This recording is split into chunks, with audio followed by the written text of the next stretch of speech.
আবারও হাজির হয়ে গেলাম আমার হাজবেন্ডের একটা লাঞ্চ বক্সের ভিডিও নিয়ে। আজকের মেনুগুলো সবই তার আবদারের।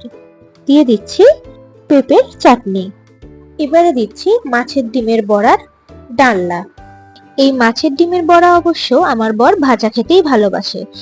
যেহেতু মাছের ডিমের বড়া গরম খেতেই ভালো লাগে, কিন্তু অফিসে নিয়ে গেলে সেটা ঠান্ডা হয়ে গেলে আর খেতে ভালো লাগবে না বলে আমি ডিমের ডালনা করে দিয়েছি। এবারে দিচ্ছি অনুষ্ঠান বাড়ির মতো শুক্তো। এবারে দিচ্ছি আমার বরের খুব পছন্দের একটা খাবার, চিংড়ি মাছ দিয়ে লাউ কষা। বন্ধুরা, এই লাউ কষার রেসিপিটা তোমরা আমার চ্যানেলে পেয়ে যাবে। এবারে দিচ্ছি লাস্ট খাবার, গরম গরম ভাত। আশা করি আজকের লাঞ্চটা পেয়েও ও খুব খুশি হবে। আজ তাহলে আসি বন্ধুরা, আবারও ফিরে আসবো আমার হাজবেন্ডের একটা নতুন লাঞ্চ বক্সের ভিডিও নিয়ে।